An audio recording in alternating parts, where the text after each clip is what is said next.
we were just participants or we are just privy to properties which were subject of sequestration. Unfortunately, in the Ministry Order number 3, which was used as basis to sequester and occupy ABS-CBN, the subject of sequestration there was not ABS-CBN. The sequestration was addressed on the Canlaon Broadcasting System entities, namely RTN, BBC, ITC, which were then by Roberto S. Benedicto, the attorney of the late Ferdinand E. Marcos. Okay, I know for a fact that you are just a party or you're not privy to the compromise agreement. I was just interested if you know the process or processes which were followed in that led to the compromise agreement. But I believe that because I wanted to know if you have records to show the processes that led to the compromise. We do not have in TCGG, Your Honor. All right. But okay. So in all other cases, you just mentioned that the sequestration, there were other properties or other television or other stations which were sequestered, referring to Anloon or other, just mentioned other stations. Um, would you say that the nature of the sequestration was also temporary in nature? Yes, Your Honor. It's temporary. So that the very nature of the sequestration is that it is temporary and that ownership is not automatically vested in the government or transferred to the government. Uh, That's as correct. uh, as described briefly by the Supreme Court, sequestration is akin to a provisional remedy of attachment, and it will terminate at the moment there is a final adjudication as to the ownership of the property subject of sequestration. In this Right. case, Your Honor, sequestration of properties, meron po kahit kaakibat po yan na main case na recovery. So in the meantime that the main case of recovery is still pending, the sequestration is there. But the moment the Sandigan Bayan decides who the owner really of this property sequestered, then the sequestration is lifted. Right. Okay. That's very clear. Um, that's so that this compromise agreement, which was entered into by the government and the ABS-CBN, which was um, recognized and confirmed by the Board of Arbitration, and which was later on passed upon by the Regional Trial Court Branch 65 of Makati City on June 23, 1995. And I quote, the court finds that the compromise agreement is not contrary to law, morals, public order, good customs, public policy, and that the Honorable Court approved the said compromise agreement. Um, when this compromise agreement was entered into, and as you said, you're not affiliated to this, I'm just asking you a hypothetical question. When this has been entered into in accordance with the processes provided by law and recognized by the regional trial court, in your experience in the PCGG, do you respect this compromise agreement? In various cases as decided by the Supreme Court, Your Honor, once a compromise agreement is entered into by the parties and it is not vitiated by uh, fraud, consent, or any other vices that will invalidate the compromise agreement, that is binding upon the parties. It is the law between the parties. It is res adjudicata between the parties. And if there is a judgment rendered approving the compromise agreement, then it can be enforced and executed. Thank you very much, because that is the very case attending, or the fact attending in this case of ABS-CBN, and no less than the Supreme Court in the Gascon versus Arroyo cases, that because they recognize that the agreement to arbitrate is valid, and the compromise agreement was a result of the processes of arbitration. And may I quote what the Supreme Court said, that the agreement to arbitrate is valid, it is enforceable, and irrevocable, save upon such grounds as exists as law for the revocation of any contract. As you said, this is a valid and binding contract between the Republic of the Philippines and the ABS-CBN. So it is very clear that never in the period of sequestration did ABS-CBN lost or lose their ownership of these facilities and um, properties that were previously sequestrated. Yes, Thank you yes, very Your much, Honor. Yes, Your Honor. Mr. Yes, Your Honor. ABS-CBN did not lose ownership because it was not the subject of sequestration. It was not Okay, sequestered. okay. Thank you very much for that answer. May I go back to the Undersecretary of the Department of Justice,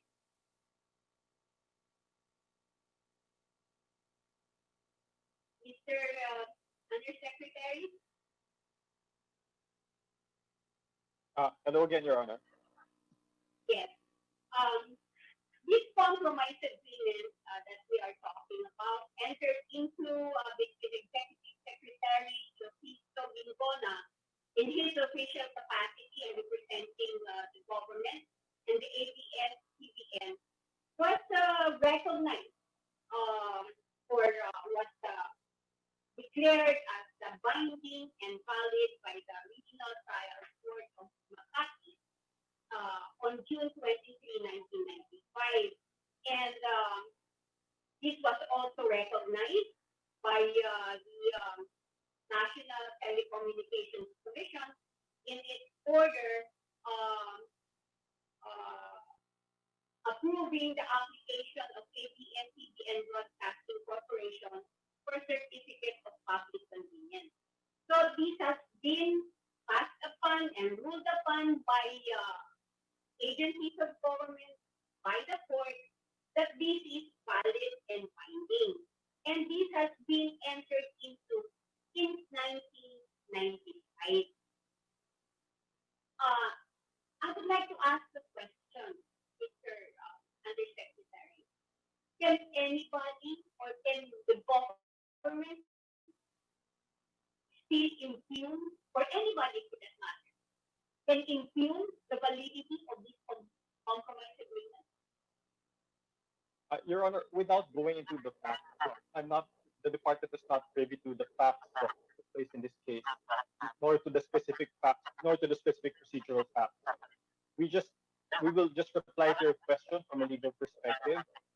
And if the decision is, is not appealed by any of the parties, it becomes final and executory. And and if that's the case, it will be, it cannot be questioned. It cannot be questioned again later on. Yes, that's the same answer as the PCGC. Because as of this given date, there has been no question, no appeal on this decision of the Regional Trial Court on the validity of this compromise agreement, which was entered into between the government and the ABS-CBN. So thank you very much for that answer. You're welcome. My last question. May I um, direct my question to the representative of the NTC?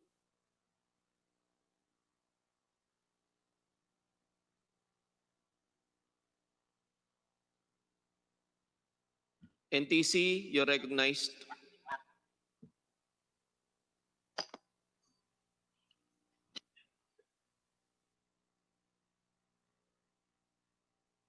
May I have your name, sir? Um, Attorney Cordoba po, Madam Chair, Mr. Chairman and Congresswoman Santo. Okay. Chairman, Commissioner Cordova, Apo. would you have any knowledge or of this order dated June 11, 2008, issued by your agency in favor of or granting the application of ABS-CBN Broadcasting Corporation for a certificate of public convenience to install, operate, and maintain DWWX station, BDMM, and DWRD radio stations in Metro Manila, which was filed on February 3, 1987. Are you aware of this order?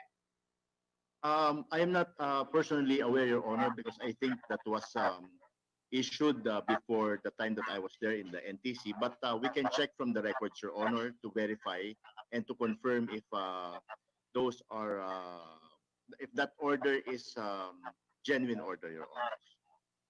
Okay.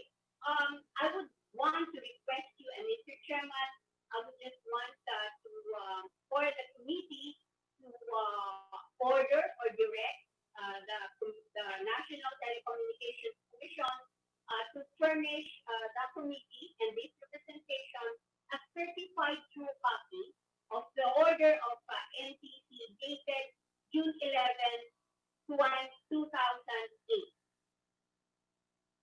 We will do that, Your Honor. Okay, thank you very much.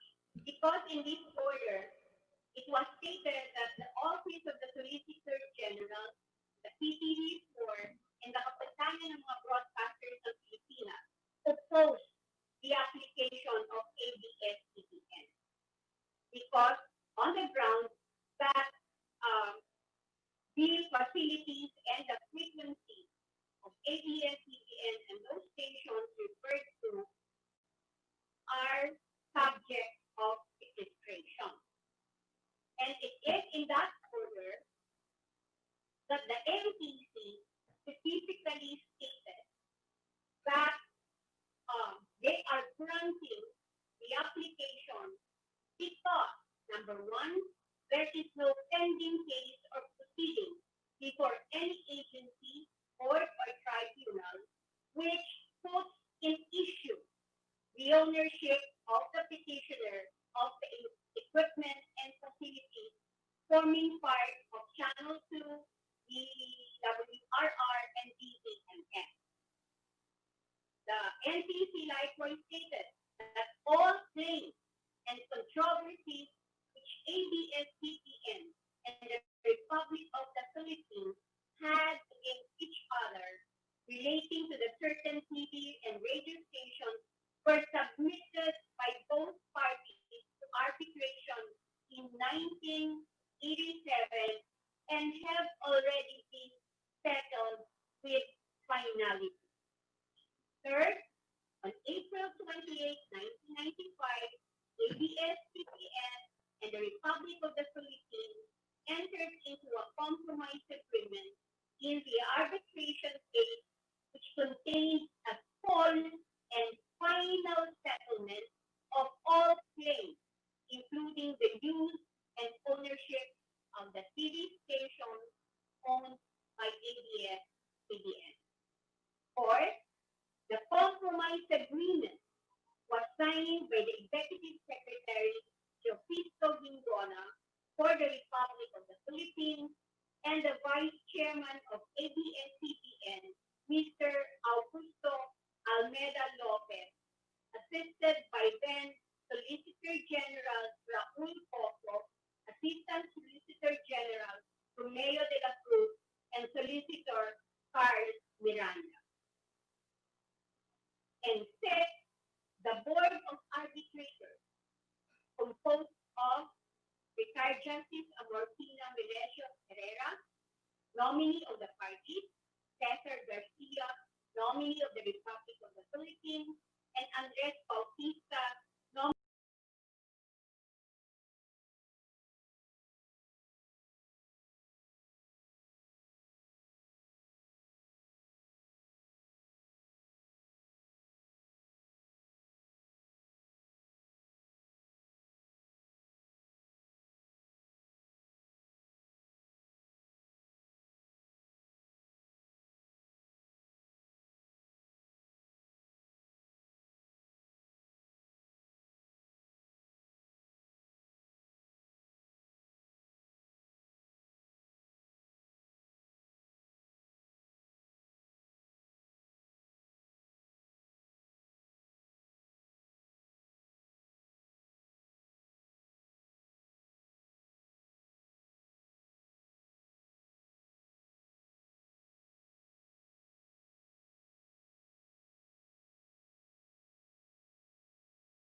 Kaya bibigyan po natin ng karagdagang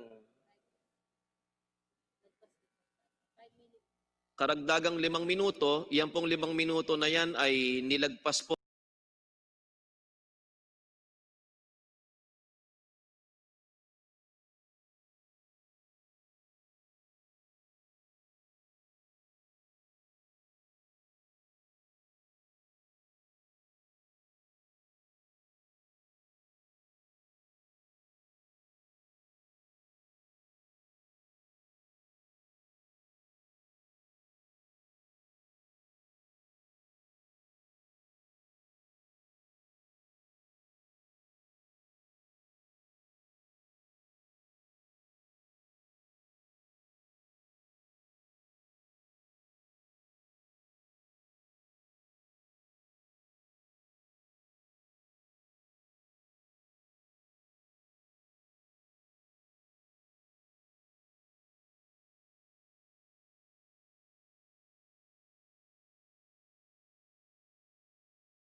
Magandang halimbawa ng new normal sa construction po. And ito po ay isang magandang halimbawa ng new normal sa construction. Opo. Kasi na ano talaga naging maraming mga regulations para manatiling ligtas sa mga workers dahil sa COVID. Okay. Open ito sa lahat ng mga motorista as of the moment, Secretary, or para lang ito sa mga malalaking truck galing pong pier? Hindi, expectation maraming trucks ang gagamit dito dahil syempre malapit sa pier. Pero open siya sa lahat ng vehicles. Opo. Kung magkakaroon po ng bayad po dito sa pagpasok ng napaka-modernong skyway na ito, magkano po at kailan po mag-umpisa? Sa ngayon po, wala pang additional toll, pero pinag-usapan sa TRB, yung bagong toll, kasama siya sa open system ng NLEX. Opo. So, magkakaroon lang ng konting adjustment sa toll sa NLEX, pero minimal lang siguro magiging impact nito sa overall toll rate sa buong system ng NLEX. Opo. Is this the final stretch po ng segment na ito, Secretary? Yes, ito na po ang final. Nung last quarter of 2018, tinapos namin yung segment hanggang C3. Ngayon po, ito yung isa sa mga pinaka-critical dahil i-connect niya yung port halos directly dahil sa R10. So ito, napakalaking bagay. Yung travel time from the port, Manila Port to NLEX will be cut to 10 minutes. Na dati-rati ay ilang oras po ang travel? Umabot ka ng mahigit 1 oras. Opo, sakripisyo talaga. At ito po ay convenience na sa lahat at maibsan na ang matinding traffic lalo na sa EDSA and C5. Sobra. Kung galing kayo sa Manila at gusto nyo pumunta sa Quezon City din, pwedeng baka 20 minutes na lang ang biyahe. 15 to 20 minutes na lang. Ano pa ang update po natin, Secretary Villar, sa Build project maliban po dito? Meron na po tayong bagong regulations dahil sa new normal natin. At nakikita nyo naman na naging safe naman itong site. Nung nagtrabaho kami, wala namang, hindi naman naging malaking problema ang COVID. Safe naman ang mga workers at mabilis naman ang construction. So sa tingin ko, ito isang magandang halimbawa sa new normal natin sa construction. And we can see that even with the COVID issue, kaya pa natin mag-construct ng mabilis at safe. Opo. May konting delay po ang ang completion ng project nito because of pandemic. Well, Pero may time na nag-stop Opo. din kami, pero nung nabigyan din kami ng exemption for flagships, nakapagtrabaho naman ng 24/7 at since nung ECQ hindi masyadong masikip, nakahawak. Kaya ngayon po, makita nyo naman na po project. Opo. So paano po natin pinaghandaan ng DPWH ito pong new normal ngayon, lalo sa ating mga manggagawa? Ito yung mga bagong regulations katulad ng yung testing bago pumasok sa site. Pag nasa site na sila, hindi na silang basta pwedeng umalis. And may hand washing facilities, yung scheduling, yung may social distancing, at meron clinic dito sa site para ma-check din yung kalusugan ng mga manggagawa. Recovery plans po ng kagawaran ng DPWH po, Secretary, after this COVID-19, hopefully matatapos po ang pandemic. Well, we're still pursuing the same targets. Hahabulin na lang namin lahat ng implementation targets ng department. Pati dito sa mga projects, we can expect all systems go na pong build. And we can expect in the next few months, marami na kaming i-deliver na projects as per schedule. Opo. Secretary, mensahe na lang po ninyo sa ating mga tagapanood. Mamaya po, 5 p.m., abangan nyo po ang opening ng Harbor Link. So sa R10 pa lang, pwede na po kayong umakyat sa Harbor Link at napakabilis. So mamayang 5 p.m. po, open na po ang Harbor Link at wala pa munang additional toll. Maraming salamat po, DPWH Secretary Mark Villar. Ayan, so yan po ang ating pakikipagpanayam kay Secretary Mark. Samantala, balik muna tayo sa studio with Yusek Rocky Ignacio.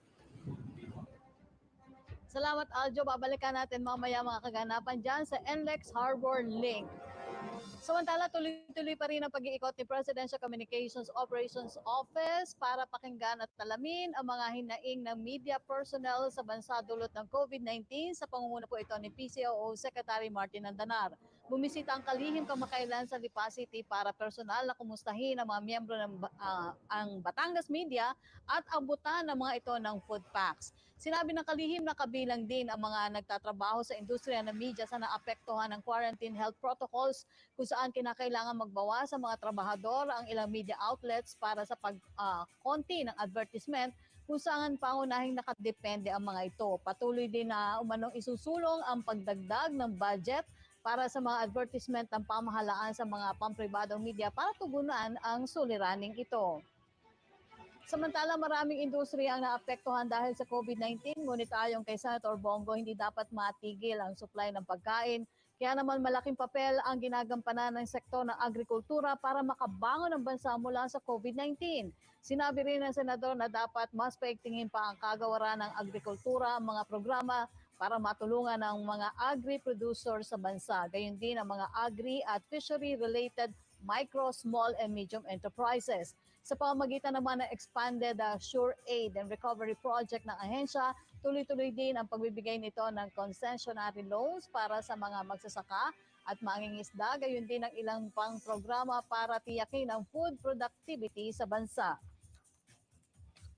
Samantala, ngayong araw po ay makakasama natin sa ating public briefing si Ambassador Jose Laurel V mula po sa Embahada ng Pilipinas sa Japan. Magandang araw po sa inyo, Ambassador. Magandang umaga po, Sekretarya. Kumusta po kayo? Opo. Ambassador, from the last time po na na-interview namin kayo sometime in April po, kumusta na po ngayon ang general atmosphere sa Japan at nag-ease na po kasi yung restriction ng ating Japanese government? Well, basically, the restrictions are quite the same. Social distancing is a requirement. Wearing masks is a requirement. And gatherings of large crowds are not prohibited. So the situation has not really been changed, just like in the Philippines. Because we have not discovered the vaccine that will address and try to cure this COVID-19 situation.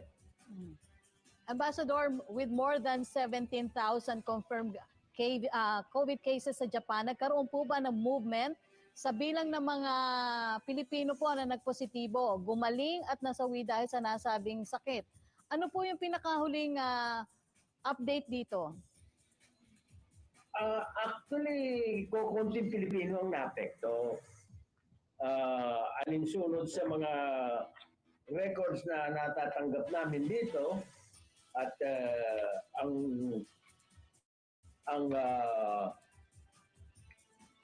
sa land base sa Tokyo, wala pang namamatay.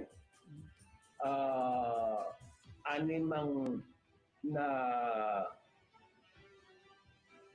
karoon ng sakit sa Tokyo at animang nag-recover. Sa Osaka, 21 at 19 ang naka-recover. Sa Nagoya, isa.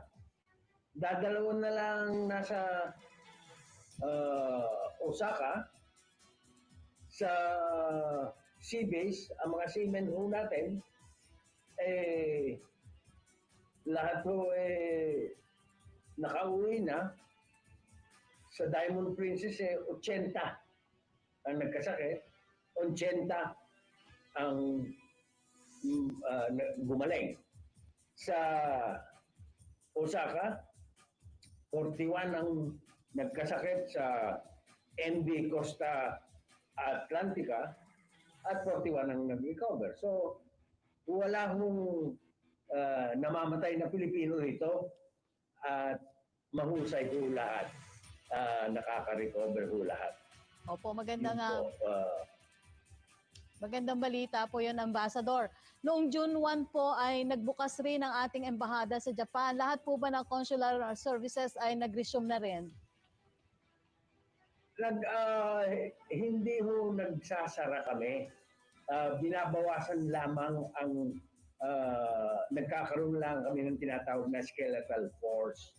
Sa katotohanan, ako'y humingi ng tulong sa ating Consul General Sir Nachua na nandito sa aking katabi dahil ako'y hindi nakakasiguro na nagbabago ang mga data. Pero as of now, these are the latest that I mentioned to you, and we are on what they call half open and half closed. Opo. Ambassador, kaugnay naman po sa repatriation, ilan na pong mga Pilipino ang napauwi natin so far? And hanggang ngayon po ba tuloy-tuloy pa rin yung repatriation efforts para sa ating mga overseas Filipinos po sa Japan? Ang napauwi ho namin ay mahigit kumulang 1,000 na overseas workers or seamen. At meron pang 126 na naiipit ngayon dito na mga sari-sari na ho ang kanilang status. Merong turista, merong mga estudyanteng natapos na kanilang pag-aaral o training, mga skilled workers. There are 126 who have requested to be repatriated, and we're still trying to arrange for their transportation home. You see, the Philippines does not have aircrafts that are coming and going on a regular basis because PAL, ANA, JAL, and Cebu Pacific have suspended their operations to and fro the Philippines, and the same with the Japanese.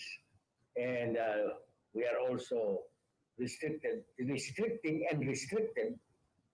entries of Japanese and vice versa, the Filipinos into Japan. So wala hong pwedeng pumasok, wala hong pwedeng lumabas dahil pagka umalis ka rito, mag-check up ka, pagkatapos ng check up, hindi lang quarantine ka pa, pagkatapos Pagka ikaw ay lumipat pa sa probinsya, another quarantine, and all that stuff. So it's the very nature of the virus.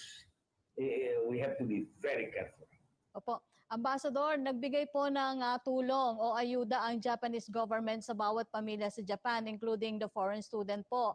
How about yung pong foreign workers na hindi po residente ng Japan? Meron din po ba silang tulong na ibinigay dito? Meron ho rin, pero these are palliatives. It is not, you can be given, as they call, 100,000 yen for the people who are registered here, or students who are legitimately here. But how long will that last?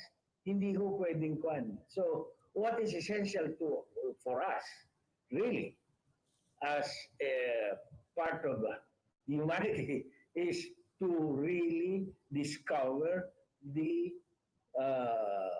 antidote to this virus. And unless we find this, and we are able to discover it, produce it, distribute it, and apply it, it will be quite some time before we become what they call under the normalcy of life. Opo. Ambassador, may mga OFW po ba sa Japan na nakatanggap na po ng tulong mula po dun sa DOLE sa ilalim po ng AKAP program? Marami hong natanggap na. In fact, yung mga OFW na galing sa seamen, sinagot ho ng mga kumpanyang cruise, yung Princess Cruise or Norwegian Cruise. Meron ho rin naman mga Pilipinong, lalo na sa permanent residents na merong caregiving na binibigyan ang mga Pilipino. Hindi ho problema yon. Ang problema ho hanggang kailan na hindi ba tayo nakakadiskubre ng how do you call this? The antidote to the virus.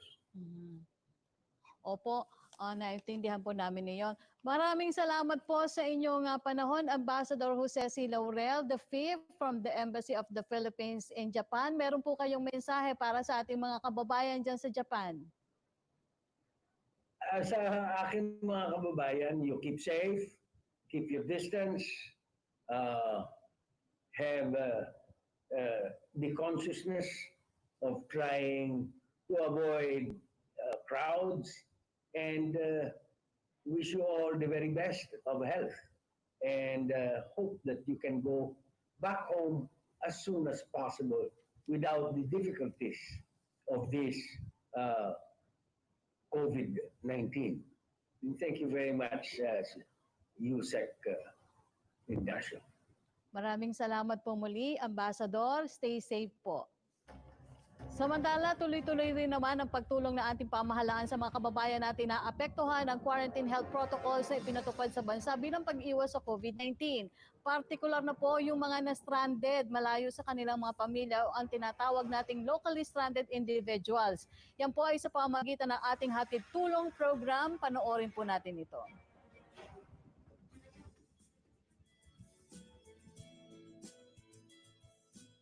Upang mabigyan ng pangmatagalang tulong ang ating mga kababayang nais magbalik probinsya at makapagsimulang muli, pinagtibay ni Pangulong Duterte ang Executive Order No. 114 o ang Balik Probinsya, Bagong Pag-asa Program. Go home to the province, they have the means of going back there. And there is a promise. What is really very important Sa program upang ihandog ng ating pamahalaan ang hatid tulong. I decided as a matter of strategy na isuspend muna ang ating rollouts for the Balik Probinsya Bagong Pag-asa to give way. Unahin natin. Kasi this was a very clear instruction from the President. Unahin, pauwiin na ang ating mga kababayan na stranded dito sa Maynila. And pagdating ng panahon na tapos na itong mga problema ng stranded, the Balik Probinsya will now take the second phase already in the succeeding rollouts and simultaneous rollouts to all of the provinces of their choice. Pilipino to, kababayan natin. Tanggapin ninyo and provide for sequestration houses if you want. Yung doon sila i-quarantine. Pero hati-hati tayo sa problema. Total, hindi naman kami nagkulang. Whatever you need, we provide. Kawawa naman. Tulungan ninyo yung mga Pilipino. Samantala, alamin naman natin ang mga balitang nakakalap ng Philippine Broadcasting Service kasama si John Mogol. Go ahead, John. Magandang tanghali po, Yusek Rocky. Sa ating mga balita, ikatlong kaso ng COVID-19 ang naitala po sa Catanduanes. Mula RP1 Virac magbabalita si Juris Alpapara. COVID Radio. Hashtag Laging Handa. Radyo Pilipinas Special Coverage. Juris, Ikatlong kaso ng COVID-19 dito sa lalawigan ng Catanduanes. Siya si Bicol patient number 83, isang 39 anyos na babaeng seafarer mula sa Middle East na umuwi sa Pilipinas noong April 25 at dumating naman sa San Andres, Catanduanes nitong June 8. Ayon kay San Andres Mayor Peter Cua, negatibo naman ito sa swab test na isinagawa sa Metro Manila, subalit paniwala niya'y nahawa ito ng isa pang nakasabay na OFW pauwi ng Bicol. Ang nasabing OFW kasi na siyang ikalawang kaso naman ng COVID-19 sa Catanduanes ay nakasama ni patient 83 sa bus at sa isang holding area sa Tabaco City noong sila'y nagkasabay ng pag-uwi sa lalawigan. Isinailalim agad sa partial lockdown ng barangay Karangad sa San Andres, partikular ang kalye kung saan naninirahan si patient 83 upang bigyang daan ng contact tracing sa mga nakasalamuhan nito doon. Una nang natukoy ang 10 close contacts nito at ngayong araw ay nakatakdang kuhanan ng swab samples para isailalim sa PCR testing. Sa ngayon ay nananatiling asymptomatic si patient 83 habang patuloy na minomonitor sa isang LGU quarantine facility. Hali Vera Catanduanes, Juris Alpapara, Radyo Pilipinas. Samantala, third batch ng mga stranded na Antikenyos sa Luzon ang dumating na po sa probinsya ng Antique ngayong araw. Mula naman RP Iloilo, narito ang detalye mula kay Paul Tarosa. COVID Radio. Hashtag Laging Handa. Radyo Pilipinas Special Coverage. Dumating na sa probinsya ng Antique ang 191 stranded Antikenyos ngayong araw. Sakay ng Roro vessel, dumating ngayong umaga ang mga Antikenyos sa Lipata Port sa Kulasi, Antique. Ito na ang third batch ng mga locally stranded individuals sa Luzon na nakauwi sa lalawigan sa pamamagitan ng libreng uwi program ni Deputy Speaker Loren Legarda at Governor Rodora Cadiao. Ang mga stranded Antikenyos ay mga estudyante, construction workers at mga nawalan ng trabaho na na-stranded ng ilang buwan sa Luzon. Labis ang pasasalamat ng mga Antikenyo sa lokal na pamahalaan dahil natulungan silang makauwi sa probinsya makalipas ang ilang buwang pagka-stranded. Sa kanilang pagdating sa probinsya, sila ay isa sa ilalim sa rapid testing at home quarantine. Batay sa datos ng provincial government ng Antique, nasa 722 locally stranded individuals na ang natulungang makauwi sa lalawigan. Mula sa Iloilo, ito po si Paul Tarosa, nag-uulat para sa Radyo Pilipinas.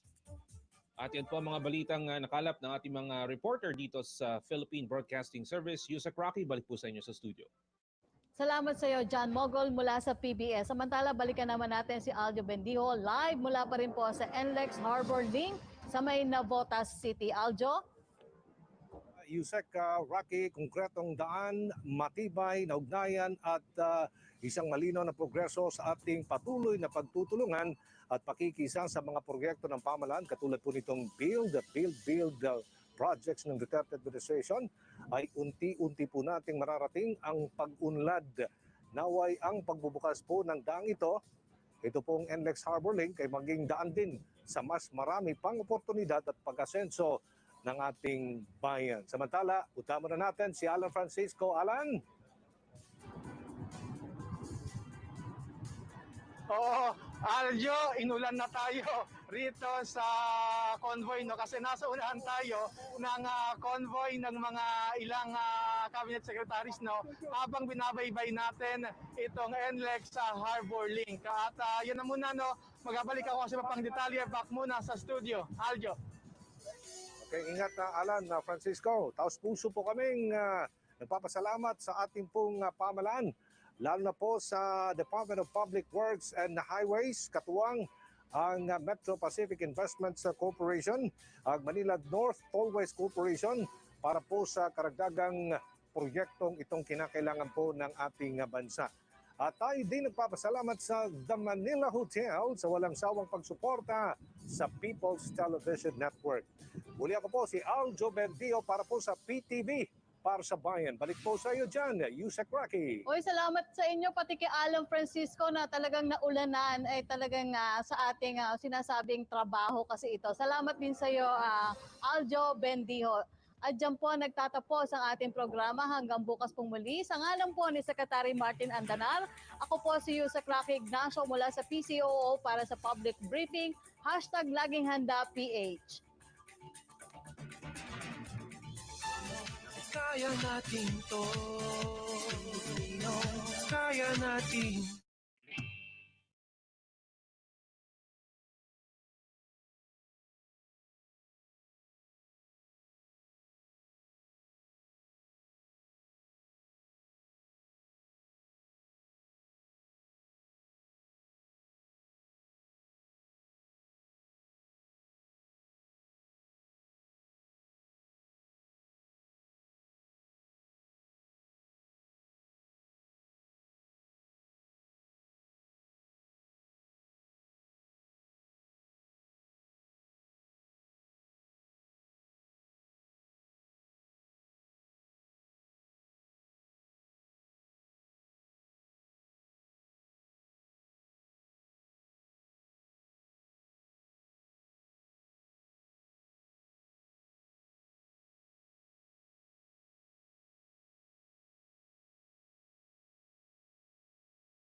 tamang kaalaman sa tamang kaamalan at uumpisahan po namin ang paglilinaw sa mga ilang mga mahalagang bagay. Una po rito ang konsepto ng flattening of the curve na una pong ibinahagi sa atin ng US Centers for Disease Control and Prevention or CDC. Kapag kayo po ay nag-search sa internet, may diagram po kayong makikita na katulad nitong nasa screen po ngayon. Dalawa po ang curve o kurbada. Isa pong mataas at isa pong mababa. Yung mataas po ay projection na hango sa mga modelo kung walang gagawin ang isang komunidad laban sa COVID-19. Habang yung isa po naman ay isa na mas maliit na projection ay kung may gagawin ng isang komunidad laban sa COVID-19. Ang pagpababa po ng kurbada o bilang ng mga may sakit sa COVID-19 ay tinatawag na flattening.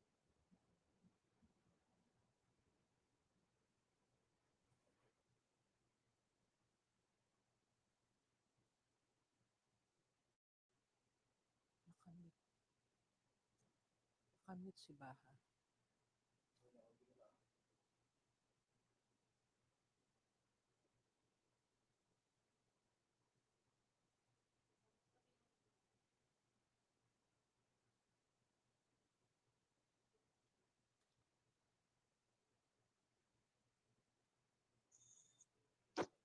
Dr. Baha?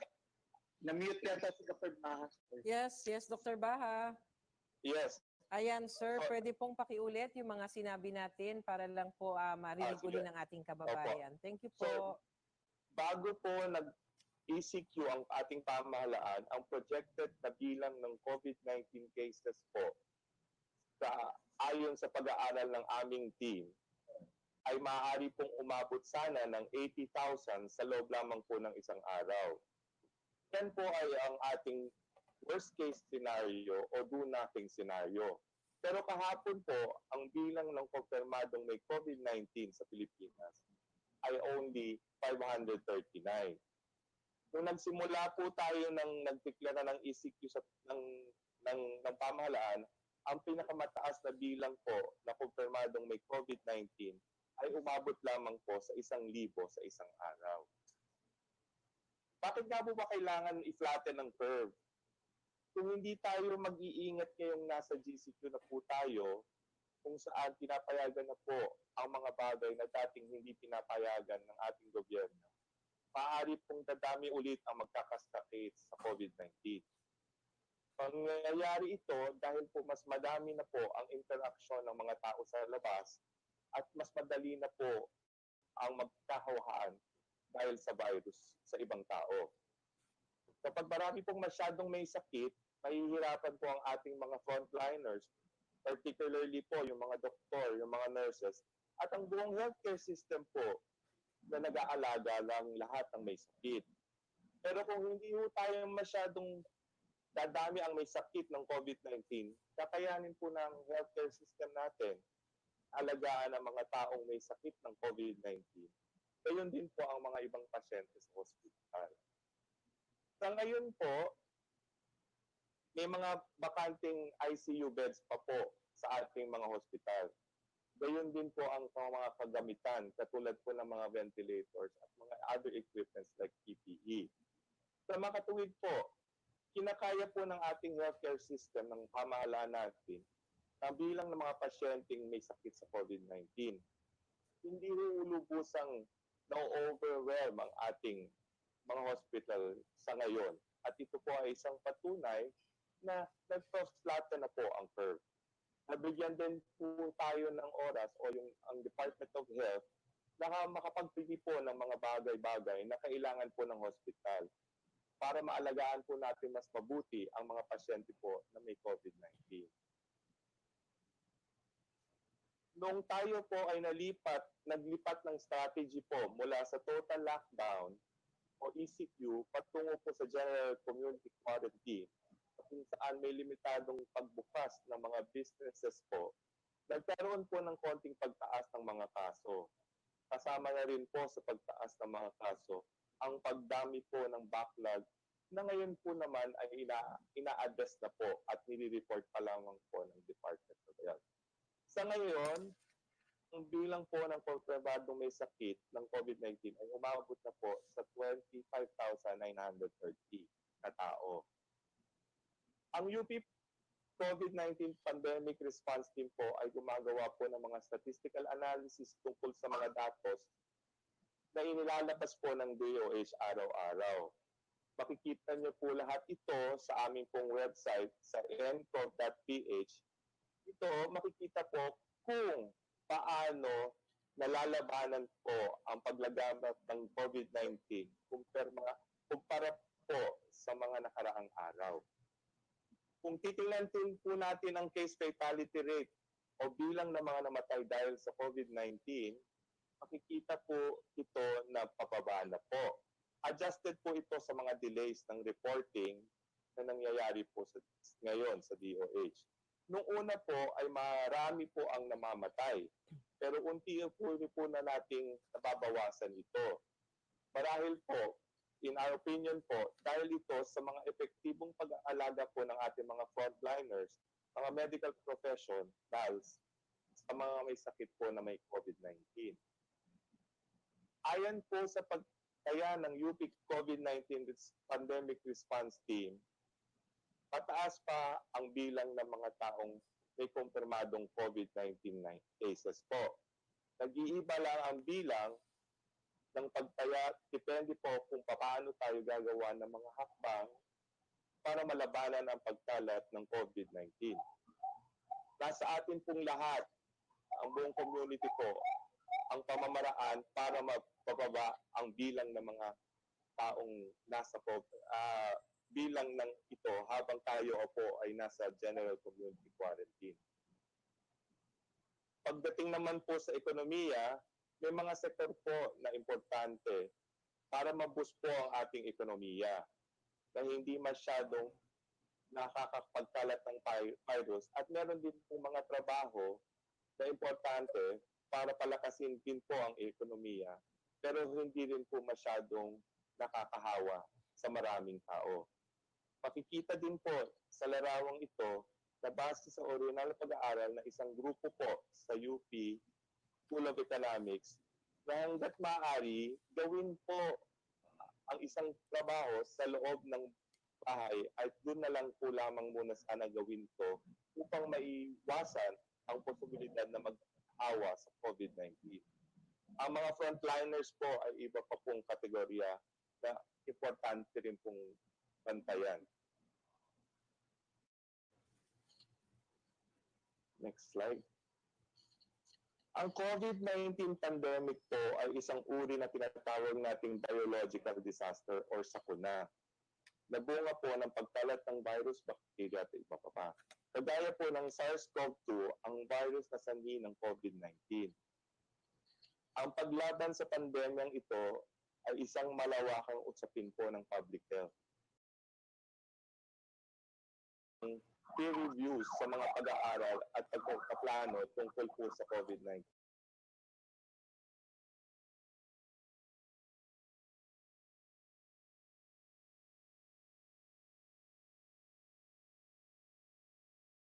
Naman po sa ating case bulletin, narito ang latest para sa araw na ito.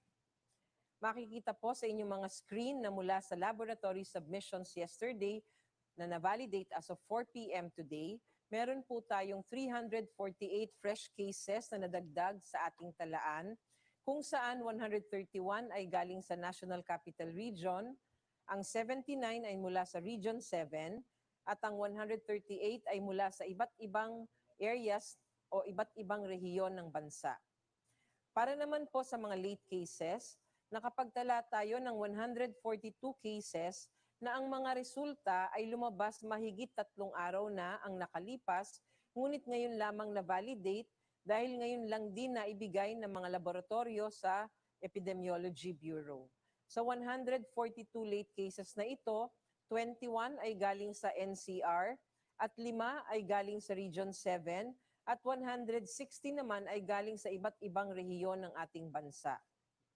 Ang total confirmed cases as of 4 p.m. today, June 15, ay 26,420, kung saan ang nadagdag sa araw na ito ay 490 cases.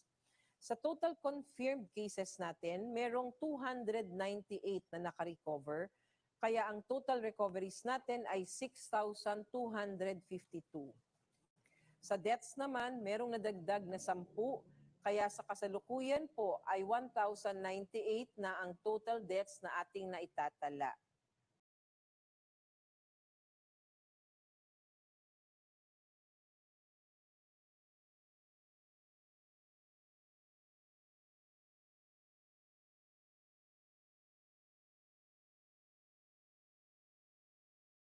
In December 2019, there was a cluster of pneumonia cases in the city of Wuhan in China.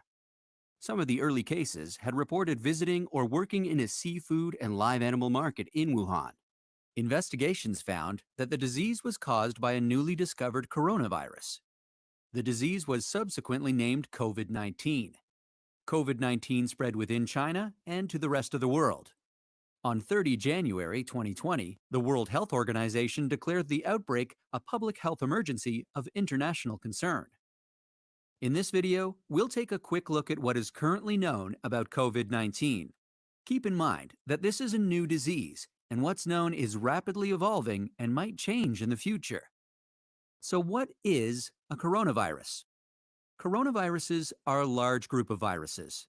They consist of a core of genetic material surrounded by a lipid envelope with protein spikes. This gives it the appearance of a crown.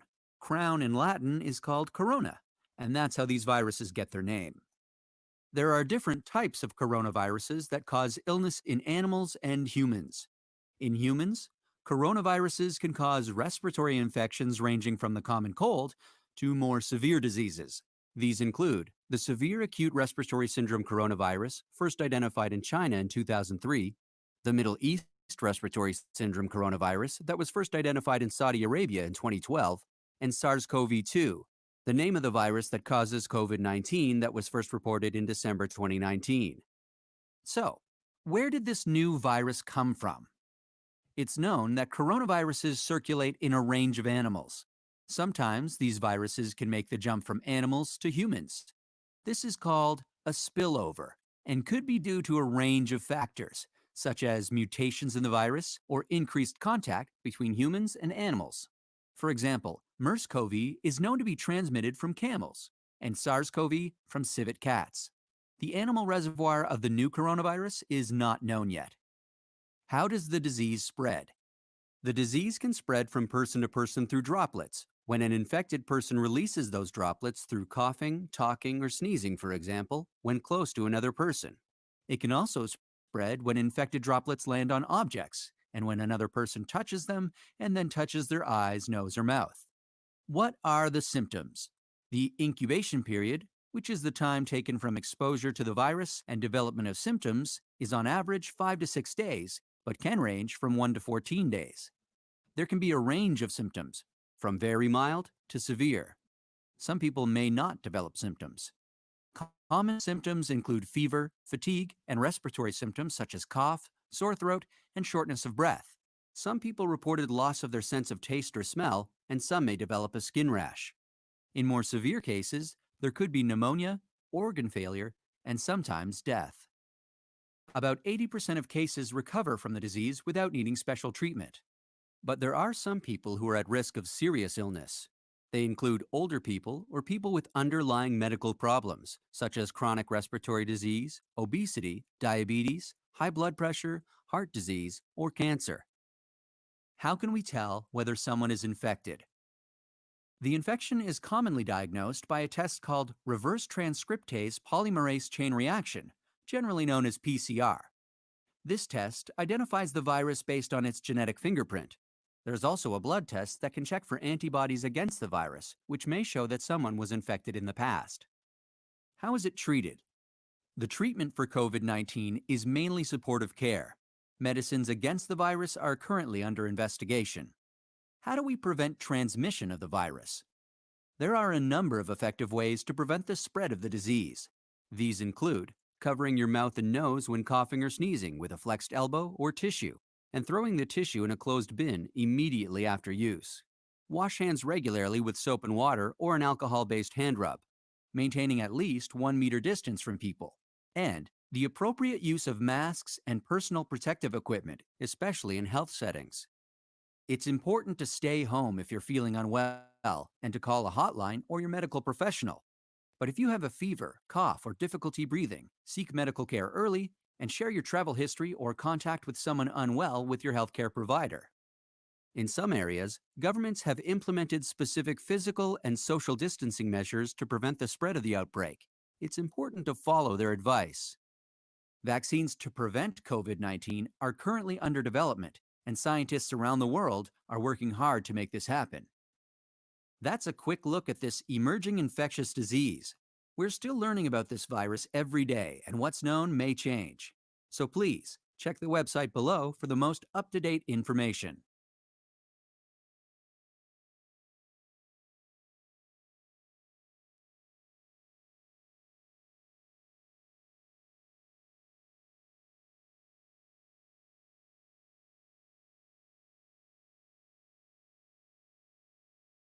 Tamang paraan ng paghuhugas ng kamay.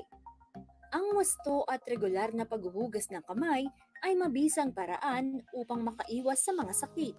Ito ay makatutulong sa pagpigil ng pagkalat ng virus na nagdudulot ng sakit. Una, basain ng tubig ang mga kamay at sabunin. Ikalawa, sabunin ang mga palad. Ikatlo, sabunin ang likod ng mga kamay. Sumunod, kuskusin ang mga pagitan ng daliri. Ikalima, kuskusin ang mga kuko. Ika-anim, kuskusin ang pagitan ng mga hinlalaki. Pagkatapos, kuskusin ng paikot ang mga dulo ng mga daliri sa magkabilang palad. At panghuli, banlawang mabuti sa malinis na tubig at patuyuin ang mga kamay gamit ang single-use towel o air dryer. Todo laban kontra Coronavirus Disease 2019.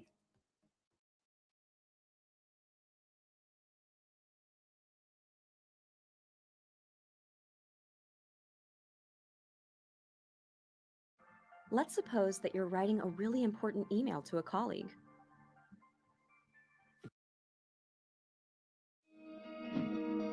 Para labanan ang banta ng COVID-19 sa ating bansa, mahalaga ang kooperasyon ng bawat isa. Ang pananatili sa loob ng bahay ay isa sa pinakasimple pero pinaka-epektibong paraan para hindi kumalat ang virus. Kunwari, ikaw ang tuldok na ito. Malusog ka at malakas. Lumabas ka ng bahay. Ang hindi mo alam, may nakasalamuha ka ng may COVID-19. Tandaan, mahirap malaman kung sino ang may virus, pero madali itong maipasa sa iba. Pwedeng naipasa na pala niya ang virus sa iyo nung umubo siya, o bumahin. O baka naman ay nahawa na dahil humawa kayo sa parehong bagay na kontaminado. Ngayon ay mayroon ka na ring COVID-19. Isa ka ng carrier na makakahawa sa iba. Dahil maaaring ilang araw pa bago lumitaw ang sintomas na ubo, sipon, hirap sa paghinga at lagnat. Pwede rin wala kang nararamdamang sintomas, ngunit nakakahawa ka pa rin. Pag-uwi mo sa bahay, maaari mong mahawahan ang iyong pamilya. Kasama na rito ang lolo at lola mo o ang mga magulang mo na may edad. Sila ang may pinakamahina na depensa laban sa virus. Ang mga may sakit sa puso, diabetes, high blood, at iba pang pre-existing conditions at mga buntis, mahina ang panlaban sa COVID-19. Kapag na-infect ang taong mahina ang immune system, posibleng magkaroon siya ng malalang karamdaman at kailanganing dalhin sa ospital. Sa patuloy na paglabas ng bahay at pagpunta sa pampublikong lugar, tinatayang maaari kang makahawa ng 3 pang tao at sila makakahawa ng mas marami pang iba.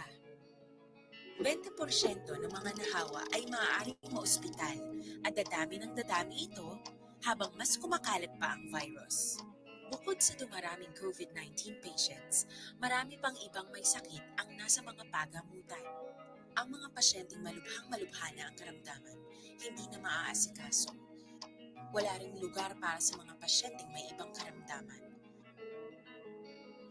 kaya natin iwasan ang patuloy na pagkalat ng COVID-19 kung iisipin natin ang kapakanan ng iba. Kailangan nating isipin at kumilos na parang bibit na natin ang virus para hindi ito kumalat pa sa iba. Sundin ang social distancing. At hanggat maaari, manatili sa loob ng bahay. Kung talagang kinakailangang lumabas, panatilihin ang 1 metrong layo sa ibang tao. Maging malinis din sa katawan at sa kapaligiran. Parating maghugas ng kamay gamit ang sabon at tubig. At i-disinfect ang mga bagay na madalas hinahawakan. Ang mahalaga, mapabagal natin ang pagkalat ng COVID-19. Para mas kakaunti ang mga kailangan magpa-ospital at mabawasan ang mga Pilipinong magkakasakit. Magiging epektibo lamang ito kung mananatili tayo sa bahay. Sundin ang social distancing. Isang maliit na sakripisyo para sa buhay ng kapwa nating Pilipino. Tulong-tulong tayo. Let's beat COVID-19.